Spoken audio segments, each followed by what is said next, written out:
Welcome in. What's Driving the Great, episode 387. This episode, as always, is presented to you by our friends at Boost Mobile. Damonza, huge show today. We're actually hitting three sports. Obviously, Chiefs, Bills, game of the weekend. The midpoint of the NFL regular season was last night in a somewhat underwhelming Monday Night Football game. So we'll get to all of that. There is something I need to say about.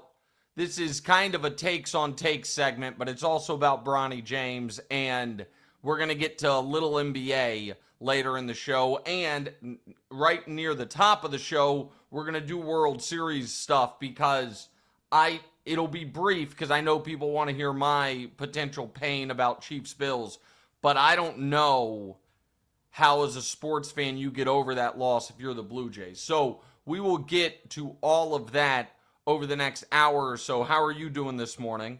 I'm doing pretty good, Pops. How you doing? I'm doing good. Excited for the show. Excited for I have a trick planned for First Things First today that I don't want to reveal because I don't want anyone to spoil it.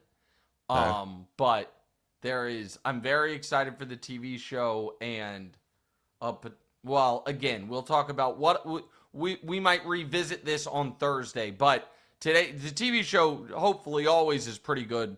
Today, I have something special planned, so I'm excited for that and excited to talk to you guys. By the way, reminder to everyone, please like, rate, subscribe, review to the pod, to our channel. It really does help us out. It lets you know when we go live, do 3 or 4 of these a week. Subscribe on YouTube, subscribe on iTunes, Spotify, all of that. Right now, quickly, straight to voicemail brought to you by our friends at Boost Mobile.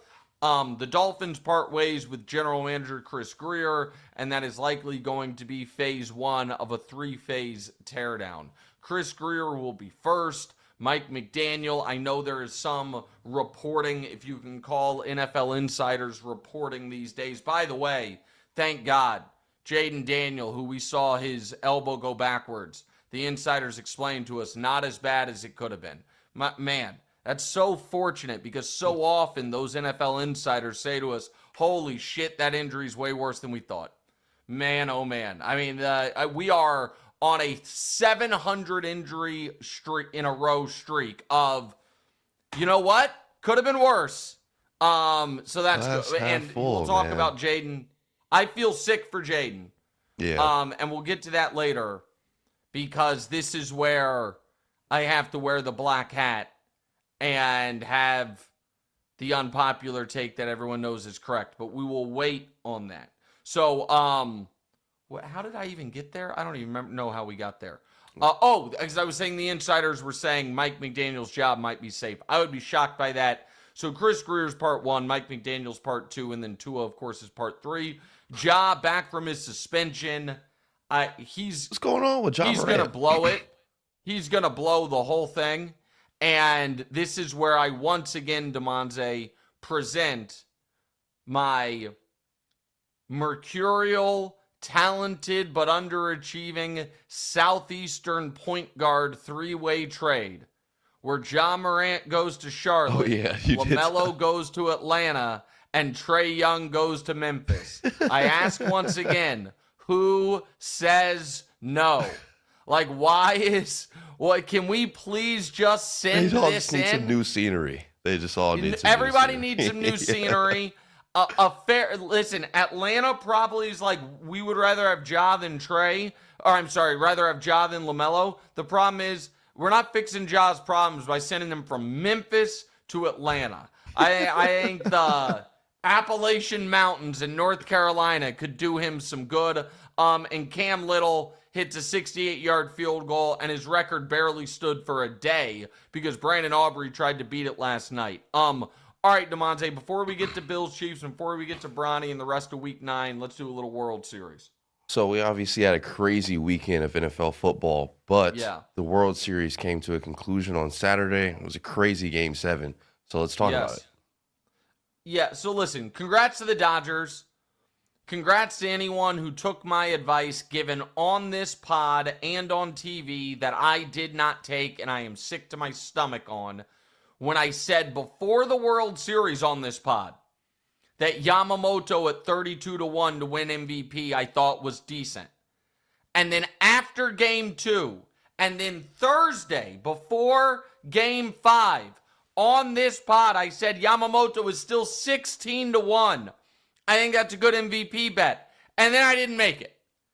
I can't believe it. And by the way, I needed some wins this weekend because I fired on the Chiefs. More on that in a minute. But so that was a disaster by me. Credit to Dave Roberts for great managing. Credit to the Dodgers for in Game 7 being like, our weakness all year was the bullpen. So what if we have 4 guys pitch, but there are 4 starters that we just don't even have to worry about the bullpen? So the Dodgers are deserving champs. Do I think they were better in that series? I don't, but they're deserving champs. With that said, if you're the Blue Jays, I just don't know how you ever get over it. That is as haunting of a series loss as I think you will ever see in sports. And I understand the 2011 Rangers twice were 1 strike away from winning the World Series. I get that. This to me feels more cruel because if you're a Blue Jays fan, who by the way, right now, tell me in the doc on Hard Rock Bet where the Blue Jays are for World Series odds next season. I bet they're not in the top 6. So it's not like, oh, we'll be right back there. And by the way, my team, the Royals, lost a 7-game heartbreaker, wasn't expected to be back, and then came back the next year and won it. So maybe the Blue Jays can do the same. But when you go over that series, if you're a Blue Jays fan, and you think back to all the moments you could have won the 18-inning game. So they're tied for the 6th best odds at 15-1. And the 18-inning game is not even one of the 4 or 5 biggest heartbreaks. You think to game 6, when you have 2nd and 3rd, 1 out, down 1. Well, you think to the fact that you were going home up 3-2. And then in game 6, bottom 9, 2nd and 3rd, 1 out. And it looks like you're going to get a little blooper to score at least 1 and have the tying run on 3rd with 1 out. And then it's caught and you're doubled off. Then you think to game 7. You can get an insurance run in the 8th. Man on 2nd, nobody out. You stranded. You give up a home run 2 outs away from the World Series to a guy who has hit 1 home run in the last 6 weeks. Then, after all that, you have bases loaded, 1 out. Bases loaded, 1 out. A chopper to the same guy who ripped your heart out. By the way, the 1 out is because it looked like Vladdy Guerrero Jr. hit a walk-off home run to win the World Series. Warning track shot. And IKF either doesn't get a good enough secondary lead, or it's just unlucky, or he's just not quite fast enough, or he doesn't slide right. Whatever it is, you're out at home by an inch. By 1 inch. But still, that's just 2 outs. Then you hit a bomb to left center, and the guy who was just put in for defense crashes into the center field, or the left fielder, and catches it. So you don't win there. And then in the 11th, you're down a run. 1st and 3rd. 1 out. And break your bat double play. That is as gutting a championship series loss as you will ever see. People can say, people compared it to the Spurs and the Ray Allen game. I don't know. This was worse. The Spurs were the Spurs in the Ray Allen game were trailing in the fourth quarter with 2 minutes left. And then had game 7, the Heat were not in firm control, but control. You can say if we want to switch it to basketball, the Warriors up 3-1 in the finals, but games 5 and 6 of those finals, they got blasted. The Blue Jays had so many chances to win a championship and didn't. I feel sick for them. I feel absolutely You're saying like the Blue Jays thought up until the very last second that they were going to win. Those other teams. Yes. It seemed like they were done a long time ago, so there was no reason to believe. I get it. Up 3-2 going home. Chance to steal game 6. Up with 2 outs or with 1 out in the 9th inning. And then 2 great chances to walk it off in the bottom of the 9th. And then a great chance to at least tie it, if not win it in the 11th. And you just get beat up. Hey, either way, it sounds like some exciting stuff. Should we start buying some stock into baseball? Maybe talking more baseball next year? Listen, I do love playoff baseball. And did you see the rating for it, Damonza? I did not. What was it? Okay, so this is, and then we'll get to Chiefs Bills, I promise.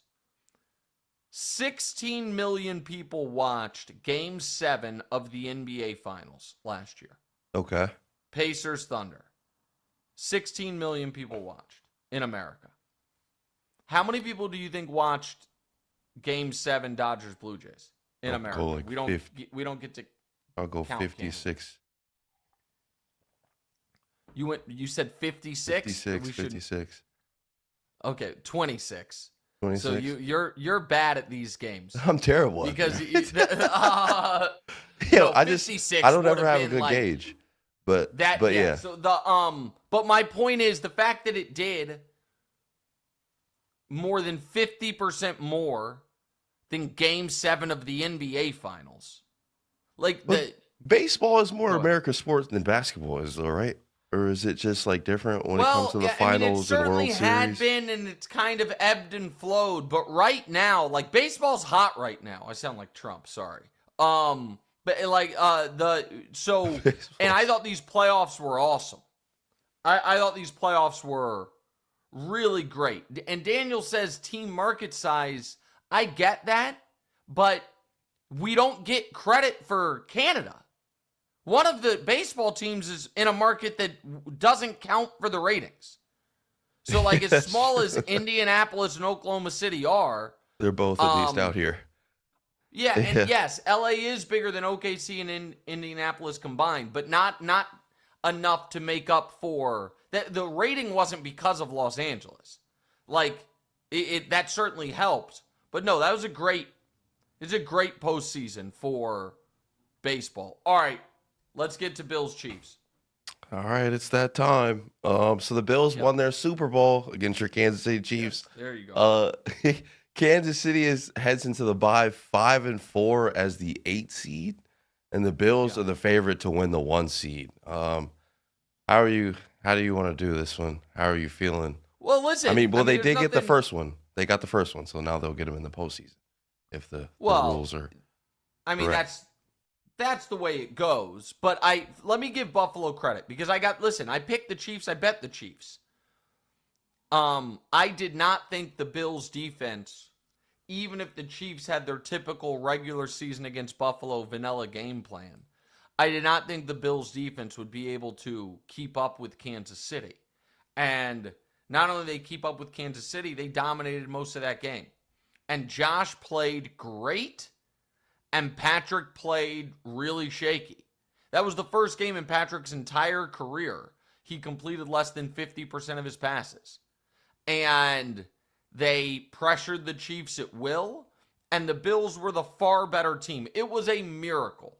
The Chiefs had multiple possessions down 7 in the fourth quarter.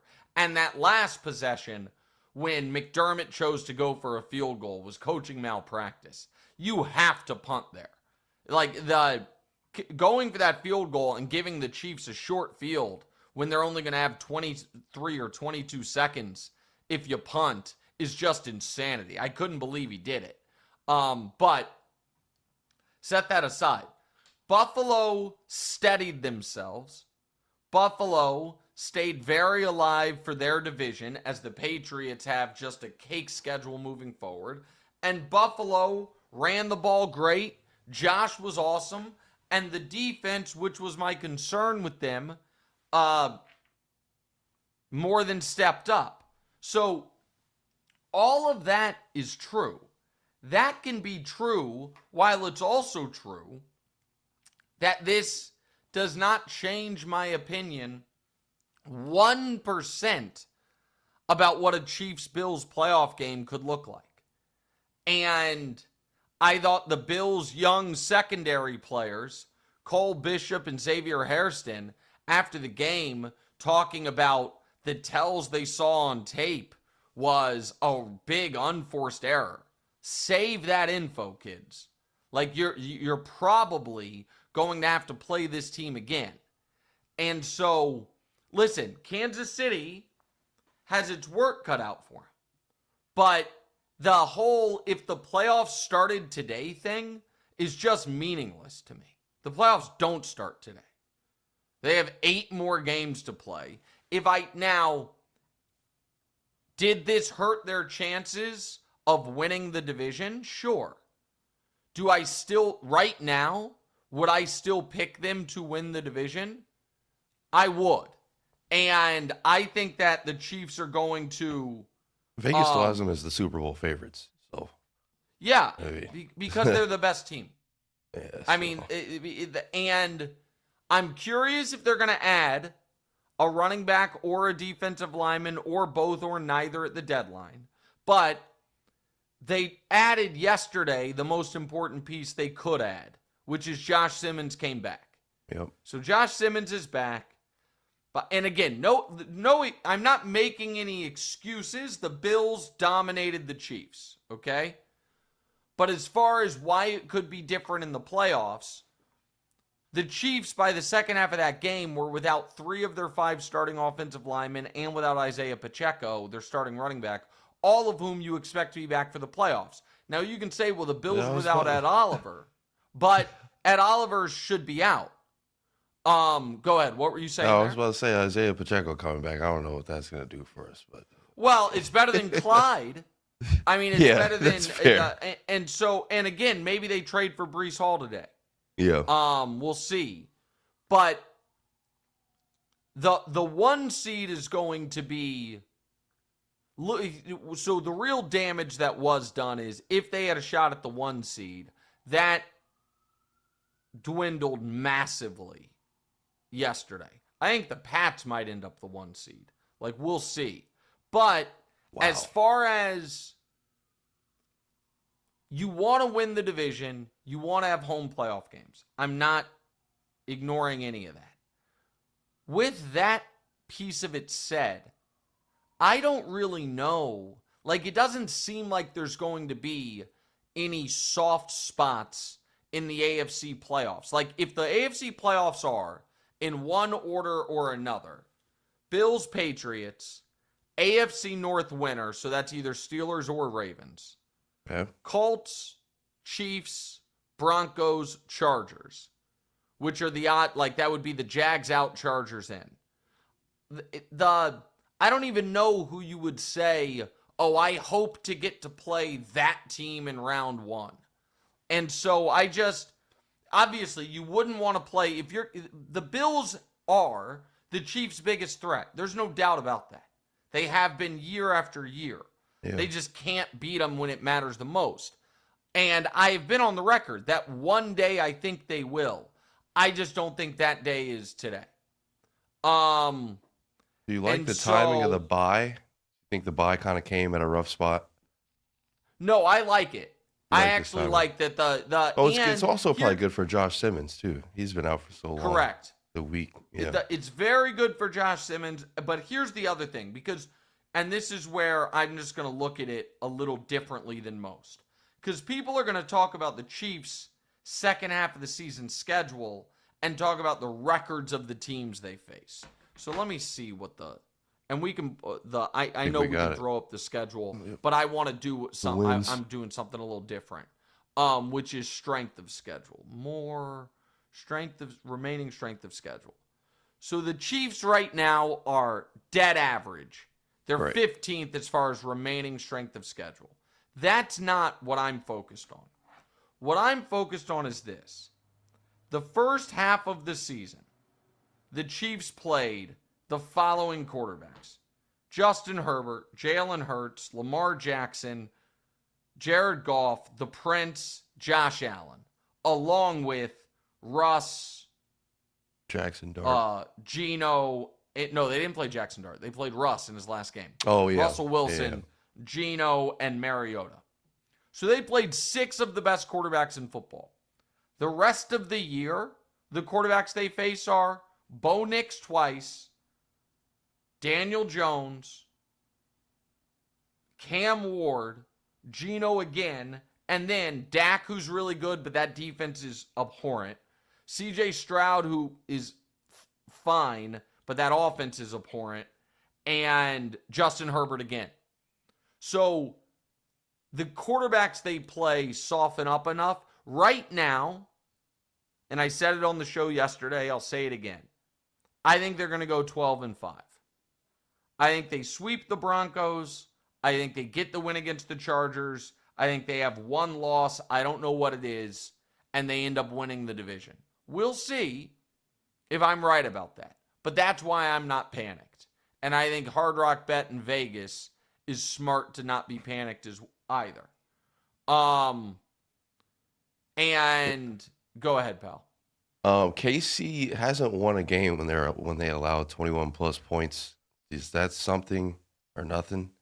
So I put that in the nothing bucket along with their 0-4 and 1 score games stat. I put that in the nothing bucket because would people feel better if they hadn't blown out the Lions and Ravens? If they had just won those, like if the Lions and Ravens wins were closer, then they'd be 2-4. Like, so I don't really care about that piece of it.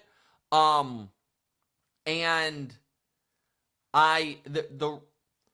the Chiefs have had, some really good games and some ugly games. Yeah.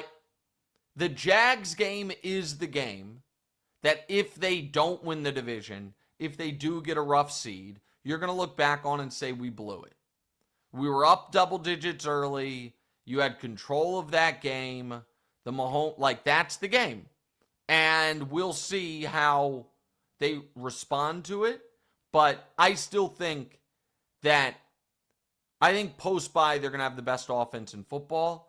And I'm still not scared of Denver. Maybe that'll be my famous last words. But I watch Denver every single week. And Bo Nix is a gamer. And he has been clutch. But man, that offense is so bad for the first 3 quarters, week in, week out. Yeah. So everybody, go ahead. Everybody's always cooking Patrick Mahomes about his sideline theatrics and his slide and stuff. Josh Allen, the biggest flopper in the league for 5 years has been Josh. It's not even close. He did like an NBA head fake. His head back. Yes. And we want to talk about rule changes. Here is a rule that I think could be implemented and have instant effect. If you make that whiplash motion with your head, it automatically triggers that you have to be checked for a concussion. Because fair is fair. If you're going to try to take advantage of the fact that the NFL has put a real emphasis on protecting you, right? On protecting you and concussion protocol and try to get a cheap 15 yards. Like that one, the one from Josh this weekend was egregious. Yeah. It was egregious. It's like, damn near okay, unsportsmanlike. So the tax on that is, all right, go in that blue tent, miss a few plays. Yep. And your answer to the, unaffiliated neurological consultant, who I think the name is, no, I was just faking, then so be it. But you that's gotta what own it should that. be. You got to own it. All right, we'll get to Monday Night Football in a second, but a reminder, today's show is brought to you by our presenting sponsor, Hard Rock Bet. Great week to try out the Hard Rock Bet Sportsbook app because there's so much going on. Not just Week 10 in football, NBA, college football, college hoops all share the stage. Always something to bet on. If you haven't tried your first bet on Hard Rock Bet yet, there's still time for you to get $150 in bonus bets if you win. Just place a $5 bet, and if it hits, you get not only your winnings, but $150 in extra bonus bets. And if you're looking for an edge before you lock in, check out the Hard Rock Bet Stats Hub. It's loaded with trends, streaks, and stats to help guide your picks. Numbers don't lie, and neither does the data in there. Here's some that stood out to me. Josh Jacobs scored a touchdown in 13 straight games against NFC opponents. Detroit has won as a favorite following a straight-up loss 12 times in a row. That's pretty good. Check out the Stats Hub now. Get the edge and bet with confidence. Hard Rock Bet Sportsbook app's the only legal sportsbook for whenever you're in Florida. And it's also live in Arizona, Ohio, New Jersey, Indiana, Tennessee, Virginia, Illinois, and Colorado. Coming soon to more states. Plus, Hard Rock Bet offers new promos every day. So wherever you're listening, just open the app and check out what they've got any day of the week. Download the Hard Rock Bet app and make your first deposit. All right, before we get to Bronny and the rest of Week 9, let's get to last night's game. All right, so the Cowboys got humiliated last night. Arizona was just taking the ball from them at will. So we know Dallas's defense is garbage, and the trade deadline is ending here pretty soon. What do you think? Yeah. What move should they make? What should they do? They should be sellers, not buyers. And did you see the trade they made last night, this morning, Damonza? They traded. Hold on, I'm going to tell you. They traded for Logan Wilson, he's a linebacker, who has been benched by the Bengals defense. The Bengals are in a team mutiny right now because the defense is so bad. The Al Golden Bengals D coordinator is like, knows, even though Logan Wilson, you're a team captain, we can't use you. Is he old? Even though we're the worst defense in the league. And they traded a 7th-round pick for him. The Cowboys are done. They're done. They have had plenty of opportunities to not be done, and they're now 3-5-1. They were favorites last night. The Cardinals dominate them, even though they get a blocked punt touchdown. They lost to the Panthers. They could have stolen that Packers game. They had plenty of opportunities to not be done. But now, after the Raiders game in 2 weeks, Damonza, they go Eagles, Chiefs, Lions. They're finished. Yeah. So I'm done thinking about the Cowboys as even a frisky spoiler. Like, they're dangerous week to week because the offense can be that good, but they're done. Now, the more interesting thing from that game is, once again, Arizona's offense is better with Jacoby Brissett than with Kyler Murray. Now, the head coach, Jonathan Gannon, says Kyler's going to be back when he's healthy. I don't know, man. Kyler seemed healthy. People thought he was healthy yesterday. They didn't play him. And the offense hummed. The question is, who does Kyler play for next year? Potential teams. The Jets. The Steelers if Rodgers retires. The Browns. There was one other team that I had on my list. I'm trying to remember. Who was the other team that I thought? We're not bucking off. Maybe Miami? I don't think the Dolphins can deal with Tua's cap hit and trading for Kyler. There was one other team that I had on my list yesterday. Oh, and the Raiders. Yeah, I didn't think you would buck Geno. I didn't think you. I thought about the Raiders might do a full teardown. Okay. But Kyler's not going to be on the Cardinals next year. If Kyler is going to be available next year, listen, Classic 1, or Classic 2, I guess, eventually Wright, Kyler is too small. And when the one of the reasons the offense works better with Jacoby is because they want to be able to hit routes over the middle of the field, and Kyler cannot see them.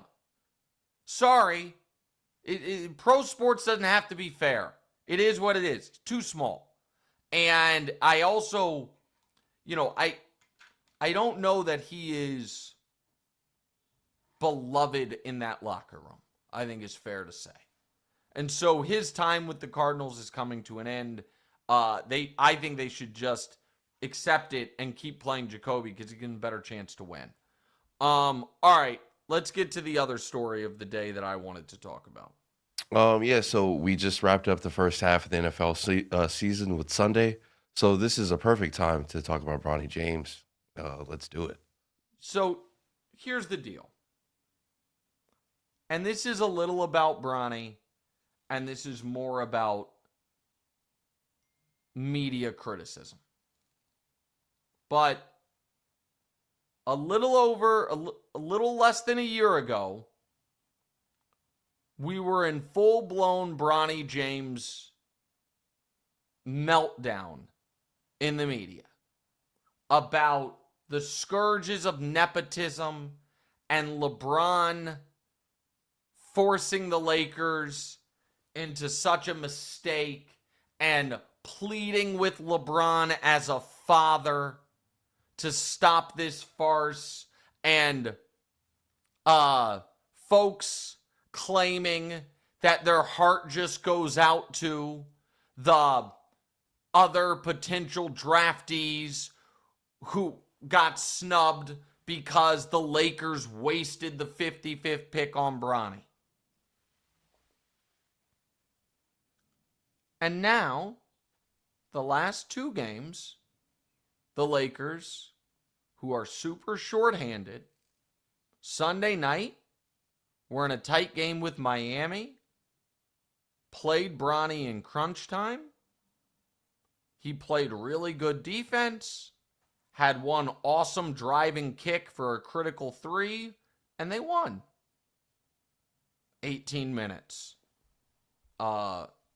Solid, end of the bench performance. And then yesterday, in a game where LeBron was out, Luka was out, and Austin Reeves was out, they called on Bronny again against the Blazers when the Blazers were double-digit favorites. And Bronny played 19 minutes, had 6 assists, had no turnovers, and the Lakers won again. Now, do I think Bronny is a great player? Obviously not. Do I think Bronny is even going to be a rotation guy this year for the Lakers when they're healthy? No. Do I think if we are going to be fair and we are going to look at this objectively, we should say, hey, how does his production up to this point in the season compare to the other guys drafted in the second half of the first round? I think that's fair. So if you go picks 45 through, I think there were only 58 in that draft, oddly, instead of 60. And you're like, oh, so of those 14 guys, 7 of them are not on an NBA roster. So, he certainly is providing more value than those 7. Of those 14 guys, only Quentin Post, Jamal Shead, and Cam Spencer have played more minutes. Okay. Of those 14 guys, only Jamal Shead and Cam Spencer have more assists. Of those 14 guys, only Cam Spencer has more steals. Now Bronny his field goal percentage is like 20%. He hasn't shot much, but I think he's I think he's 2 for 11 on the season. So obviously he's not shooting the ball well. He's not shooting the ball much. But you look at that draft and all the crying that was done. Pick 47 has not played, is not on a roster. Pick 48 has played 11 minutes. Pick 49, pick 50, pick 51 has not played or on G League teams.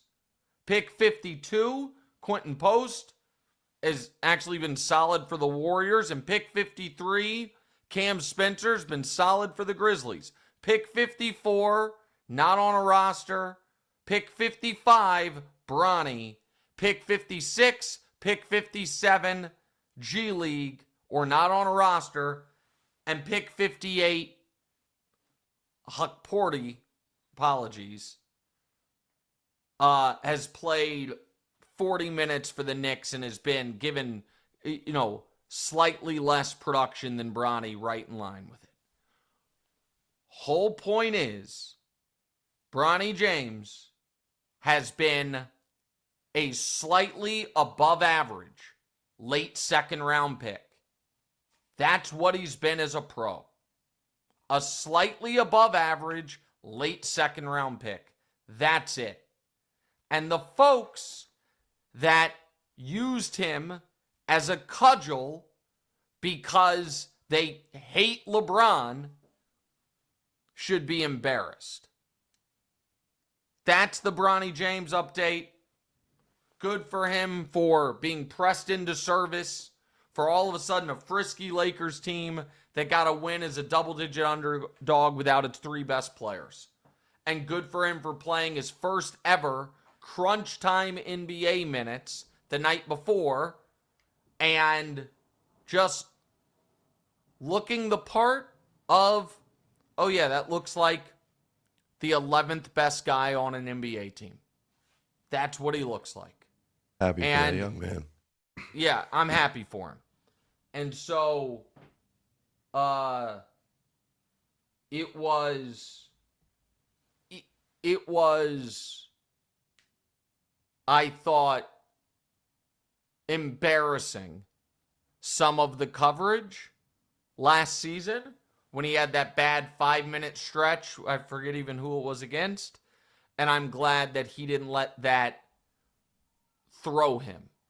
And so, good for him. All right, now we can get to the other NFL games. So yeah, surprising games are one of the more surprising things over the weekend. The Colts offense has looked pretty good, has been humming all season. Yeah. Pittsburgh defense has not looked good and has been allowing anything to happen on the football field. Do you think that this game was, well, obviously the Pittsburgh Steelers beat the Colts as well. Yeah. Do you think that this is their identity, or was this like more of a fluke situation in this game? A little bit of fluke for both, but also the Steelers defense had no business being a bottom 3 defense.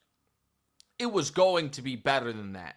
And the Colts offense had no business being not only the best offense in football, but one of the best offenses in NFL history. So all of that water was going to find its level to a degree. And Jonathan Taylor's awesome. Shane Steichen is a very good play designer. And, you can give credit to the Colts while also recognizing that what they were doing was not going to be sustained. And listen, they have the Falcons in Germany or something. So, yeah, I think it's Germany. Sunday morning. Then they get a bye. And then it's the Chiefs. And that will be obviously the litmus test. Yep. They're going to be a playoff team. They're a good story. But I am not going to apologize for my lack of Colts belief. And my take all last week was everyone seems fine with the media mostly ignoring the Seahawks.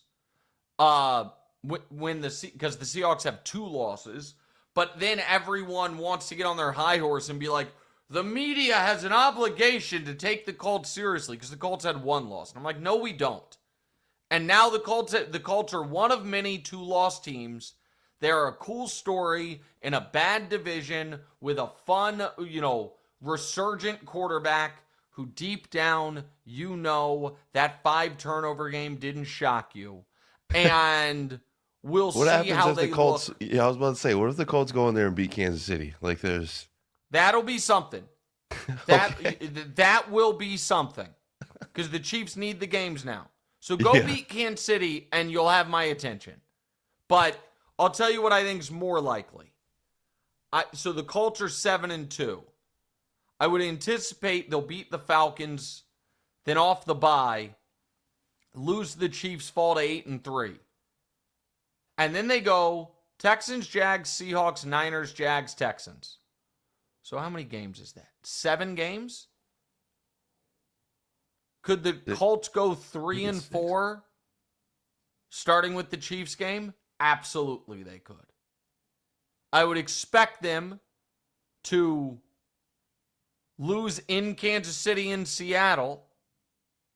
And then even if you win 3 out of 4 against Houston and Jacksonville, if the Niners beat you, you're 3-4. So it's a good story. It's not more than that. All right, next. The Packers, another surprise of the weekend, lost to the Panthers. They were huge favorites in that game. What's going on with Green Bay? Was this a trap? We know they got Philly ahead. Or Green Bay just not as good as everybody thought they were? Yeah, maybe a little everything. Mangini had a crazy stat, which he called it. He called the upset. And going into that game, the Packers' last 10 games as touchdown or more favorites, they had only won, not covered. They had only won 4 of them. That they had 5 losses and a tie in their last 10 as touchdown plus favorites. That's a team that does overlook teams. And Carolina's 5-4. Like Carolina's, I don't know how, but Carolina is in it. And it's also why Jordan Love is just hard to fully trust. His upside's huge, but it's hard to fully trust. He does crazy stuff. Yeah, he does crazy stuff. Crazy stuff. I also think this weekend we had 2 massive injuries in the NFL: Joe Alt for the Chargers and Tucker Kraft for the Packers. Like those are really, really tough injuries. And Tucker if you're the Kraft's Packers huge now, for Jordan Love. He's been unbelievable. The Packers, Damonza, have 1 easy game left, and it's on the road against the Giants. Every other game they play is either a divisional game or against Baltimore, Philly, or Denver. That's a tough schedule, man. Every team they play... Are the Vikings at 500 now? I don't even remember. I think they are. The Vikings are 4-4, and the Bears are 5-3. So that means, aside from the Giants game, they don't have a game left against a team with a losing record. Now, maybe you could argue they take lightly the teams with a losing record, so it could be good. But I don't. I think the Packers are going to be okay, but somebody is going to be left without a chair in that NFC playoff picture. Like, that's the thing. In the AFC, if you don't believe in the Jags, it's very easy to know who's going to be in the playoffs. It's going to be 3 from the AFC West, 1 from the South, 1 from the North, and 2 from the East. And you kind of know who those teams are, with the North coming down to it. If you do believe in the Jags, then one of those AFC West teams is going to be left without a chair. NFC is very different. Right now, the Bears are 5-3 and out of the playoffs. The Lions are 5-3 and the 7 seed. So there's not a lot of margin for error. And if you're Green Bay and you're like, we have 2 losses this season as double-digit favorites. That's a rough one. And then a tie as a 9-point favorite. That's no good. All right, so are you thinking about upgrading to the all-new iPhone 17 Pro, designing the most powerful iPhone ever? But you're also thinking about the traffic on your way to the store or the headache of transferring all your data. Good news. When you order a new phone online with Boost Mobile, they'll send an expert to your home or work to deliver your brand new iPhone 17 Pro and get you all set up on Boost Mobile within minutes. No hassle. Visit boostmobile.com to get started. Delivery available for select devices. Purchase at boostmobile.com. Terms do apply. All right, Damonza, let's try this midseason recap before we get to the quick hitters of these other games. Yeah, so we're midway through the NFL season, and there are some things that you were spot on about, like the Bucks being good and the Bengals being bad, and there's some things that you were dead wrong about, like the Colts being bad and the Raiders being good. What were some of the big developments that you didn't see coming in this season? So, listen, the Colts would be the biggest one. I said I thought they could get the number one pick. Instead, right now they're the number one seed. So that is a stone whiff. I'm glad you mentioned the Bengals because of this. I do not think it would be any different for them if Burrow were there. Flacco's playing out of his mind. Their problem is that defense is dreadful, and acting like, oh, we just got screwed because Burrow's not here is... Now, maybe they would have won some of those Jake Browning games, but as far as their ability to contend, that die was cast in the offseason. So, I got the Commanders wrong.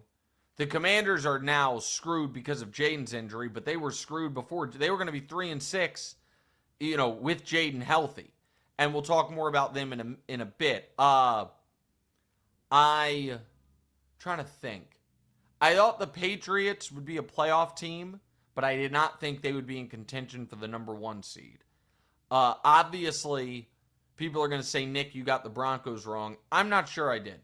We'll wait and see on that. No, you have called it up to this point. You called it last year. I mean, not last year, but earlier when you were talking about it. I said they were going to be 6-2, and I wouldn't believe in them. And they started 6-2, and I didn't believe in them. Now, I thought they would lose to the Texans. So I thought at this point they'd be 6-3, but we'll wait and see. I underrated Seattle. And Seattle's a really good team. What's the follow-up? I was about to say on the NFC, you were kind of hesitant to go all in on the Rams because of his back injury. Would you go back and change that by this point, seeing what you've seen? Well, I do think I had a Bucks-Rams NFC championship game, and I feel good about that right now. But the Rams are a little better than I thought they would be. The Bucks are what I thought they would be. But right now, this moment, I know Hard Rock disagrees with me, but I guess that not necessarily disagrees. He's not the favorite. Right now, this moment, Matt Stafford's league MVP. He's been awesome, quietly awesome, and his numbers have been awesome. All right, next. All right, so seasons from hell. We got Washington. They're 3-6, and they obviously just lost Jaden Daniels to that crazy injury. Houston is 3-5 and have struggled on offense, and they also just lost C.J. Stroud for a little bit to a concussion. Cincinnati, like we just talked about, 3-6. Burrow's still hurt. The defense is garbage. It sounds like the offense might be in like an open rebellion against the defense at this point. Yeah. But rank the worst seasons from hell. Teams. All right, number one's Washington because they put a lot of resources into this season. They traded for Lattimore last year. They traded for Tunsil. They traded for Debo. They signed a lot of older veterans. The team is bad. The team is injured. And this is where I have to be unpopular. I feel sick for Jaden Daniels. But most quarterbacks' arm does not bend that way if they take that hit. And people just like that part of that was he is so slim. And it is not a sport for skinny guys. It's not. And Jaden now has played 26 games, Damonza. He has suffered cracked ribs. He has suffered a sprained knee. he has hurt his hamstring, which has nothing to do with his frame. And he's had his arm twisted backwards.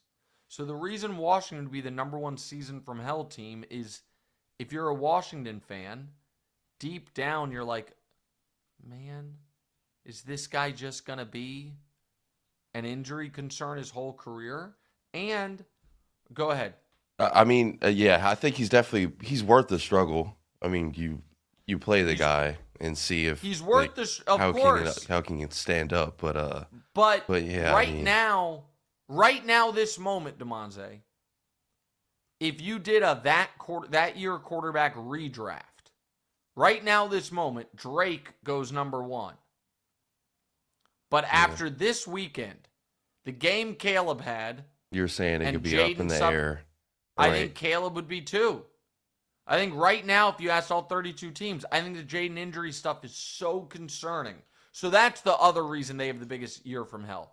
Number 2 is Cincinnati, because they are not one off season away from fixing that defense. Yeah. They're going to blow all of not all, but a lot of Joe Burrow's prime just trotting out a non-competitive defense. And Burrow, if I'm being fair, also a huge injury concern. Guy suffered a bunch of weird, different injuries. Houston, I didn't have as high of hopes for Houston as other people did maybe. And the defense has been as advertised. The offense just been brutal. So that's how I would rank it, with Baltimore flying in and taking first place, Damonza, if they miss the playoffs. Like now, Baltimore missing the playoffs with, yes, Lamar got hurt, but they survived it. They went 1-2 without Lamar. Like, that would be the ultimate Super Bowl or bust team missing the playoffs. His career missed significant portions of a season with injury. So the answer is kind of yes. But Lamar does not have the frame that Jaden has. Not at all. All right, you want to do these quick hitters, or you got something else before we do it? You got to have a category. I think you got to come up with like a category 4. I think you have 2 or is it 3 categories? You got to category 1 instantly correct. Category 2 eventually correct. Category 3 cartoonishly wrong. What's category 4? Yeah, you got to have like a category where it's like I'm correct, but I don't want to be correct. Oh. Yes. You know what? That is great job, Damonza. Yeah. Great job. Okay, you like that I will one. bring that to the TV show today. Oh, hell New yeah. opinion. Let's go. Category 4. Let's go. I'm right, but I don't want to be. And if I'm proven right, I can't take a victory lap. Right. Exactly. Like you just have to meekly be like, I told you so. But Yeah. about it. Exactly. Yeah, that's right. That great one. Category 4. That's category correct. 4 coming up. Quick hitters. First off, Thursday Night Football, we had the Ravens defeating the Dolphins 28-6. Lamar's back. Yeah, Lamar's back. Lamar's awesome. There's no disputing that. He was rusty for about a quarter and a half, and then he was awesome again. And this is where Ravens fans can get mad at me. I don't care. I watched that game. I did not think your defense looked amazing. I know you allowed 6 points. I thought the Dolphins left so much meat on the bone in that first half. The Dolphins had so many opportunities. They got the ball within the 30-yard line 6 times in that game, and that doesn't count the time they had a bomb taken off the field, or a bomb called back by penalty thanks to the worst tripping call of the season. I think the Ravens defense still a concern. Next. 49ers defeating the Giants 34-24. This is like Kyle Shanahan's masterpiece, man. Even I didn't think he could get this out of Mac Jones. And the Giants are just done. The Broncos' loss ended the Giants' season. And it might also end up costing the Chiefs the division. I'll never get over Brian Dable having Jackson Dart throw that pass with 5 minutes left, up 2 scores. But Christian McCaffrey, they're just going to work him to death. And Mac's playing well. So shout out to the Giants. Shout out to the Niners. Next. Chargers defeat the Titans 27-20. At what cost? The Titans scored 2 non-offensive touchdowns, a special teams touchdown and a pick 6. But the Joe Alt injury is just devastating for him. And the Chargers, I think the final playoff spot in the AFC is going to come down to the Prince and Herbert. It's just great theater. And by the way, they play in Jacksonville in 2 weeks. And because the Chargers still have Steelers. When was the last time they played them? Was the last time they played it? It wasn't. I don't think. No, I don't think it was the Okay. playoff game. My guess is they've played. Well, let's see. They didn't play last. It's possible. Like it is totally possible. I feel like it is the last time they played them. Yeah. Great call by you. The last time they played them was the playoff meltdown. Great call by you. All right, next. Vikings defeat the Lions 27-24. That was my God. That was a shocker. Yeah, it cooked me. That killed you. It killed me. Great game plan by Flores. Made Goff look really uncomfortable. J.J. McCarthy wasn't great, but he wasn't awful. Made a few good plays. That's a great win by the Vikings. I'm not going to freak out about the Lions. That's just a great win by the Vikings. Next. Patriots defeat the Falcons 24-23. Weird one because the Falcons were incredibly lucky to be in that game. It was about to be 24-7 at half, and then Drake May just drops the ball. The Falcons return it almost for a touchdown. Now all of a sudden it's 21-14 at half. And all three of the Falcons' touchdowns were just increasingly absurd Drake London catches. Like just ridiculous Drake London catches. But then they did have a chance to tie the game. And Parker Romo, who the Patriots cut this offseason, just gags the extra point. And but the Patriots are a legit good team. They just flatly are. It felt like they were going to get a little unlucky in that game, but they didn't. They've now won 6 in a row. Next. How does Belichick feel about all this? Broncos defeat the Texans 18-15. Yeah, I mean, and Broncos fans are like, why won't you give us more credit? Again, because I watched the games, and your defense is awesome. Now, the most impactful play your defense made in this game was a dirty hit on C.J. Stroud that knocked him out of the game. And then Davis Mills just out there with no shot whatsoever. But the Broncos defense is awesome. Even without Surtain, it was awesome. That offense is so hard to watch. But they're 7-2 and have a big margin of error now. And the Texans are on life support. Next. Bears defeat the Bengals in a shootout, 47-42. Yeah. I mean, that would have been a season-ending loss for the Bears. They were up 14 with 2 minutes left, just over 2 minutes left, and picked off Flacco. And then somehow they were down 42-41 after giving up an onside kick. Caleb with the best drive of his pro career. And Caleb was awesome. And so we know Caleb can carve up bad defenses. Right. He did it to Dallas. He did it to Cincy. But that's a huge win for the Bears. Get to 5-3, win a game like that, steal it at the end after blowing it. Huge win by them. And the Bengals, listen, Flacco's been great. The Bengals are a mess. Next. Rams defeat the Saints 34-10. All right, I'm going to be totally honest with the audience. Rams, Saints, and Jags, Raiders might be the 2 Sunday games all year that I watched the absolute least of. I was solo screening Bills, Chiefs.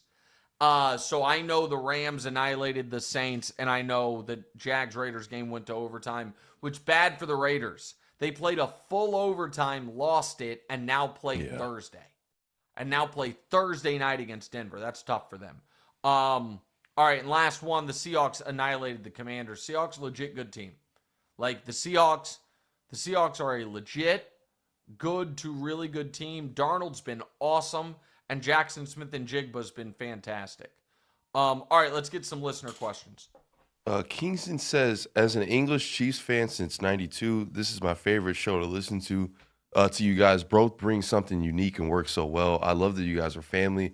Damonza as a natural. Wow. Thank you for both from England. Thank you, Kingston. That's really awesome. Thank you, Kingston. I love that. I really love that. It's a great really time. Good about myself. Yeah, good. Thanks, dude. You're doing great, pal. Thank you, Kingston. And good reminder to everyone: like, rate, subscribe, review. To the show, please. Caleb asked. Go ahead. Oh wait, sorry. Does Flacco's performance at all change the perception of how highly Joe Burrow should be ranked among QBs? Good one. I mean, here's the deal. We all kind of grade Jalen Hurts on a negative curve because it's like, well, look at the weapons he has. I've done hours on Brock Purdy and the Avengers. When you see Joe Flacco fresh out the nursing home, start throwing for 320 and 32 points a game, it at least gives you a little pause about, are we giving Joe Cool just a touch too much credit? Just a little pause. I think that's fair. I think it's very fair. Yeah. Very fair. Ari asked, can we get one word about my 5-4 Panthers? Yeah, I mean, listen. This has been one of the biggest positive surprises of the season. When you started the year off 1-3, getting blown out by the Jags, losing a heartbreaker to the Cardinals, getting blown out by the Patriots, it's just like, okay, it's just the same old Panthers. The 30-0 Falcons win was a fluke, and the Panthers are a mess. Since then, you've won 4 out of 5, including a shocking win against the Packers, and now you're big favorites against the Saints to get to 6-4, and then have a game in Atlanta that'll be the biggest Panther game since Cam Newton was there. That's pretty awesome. You're tied with the Chiefs right now in the division. Yes, same record as the Chiefs. 100%. So, shout out to you guys. Scott? People are asking if first things first on the air today. Yes, definitely. And then Giannis is in the chat evidently saying I'm the MVP. I don't know if that's the real Giannis or not, but he definitely is the MVP so far this year. Holy smokes, Giannis has been unbelievable. I mean, Giannis is averaging 34, 13, and 7 on 68% from the field. 68%, and hit the game winner last night. Jumper, turnaround. He's been unbelievable. Giannis has been unbelievable. All right, great job, Damonza. Great job to Blue Duck and to Volume. A reminder to everyone, please like, rate, subscribe, review. It really, really does help us. Shout out to our great sponsors, Hard Rock Bet, Boost, and of course, Zen. See you guys again on Thursday. Teeth look great, Damonza. Talk to you guys soon. What's right?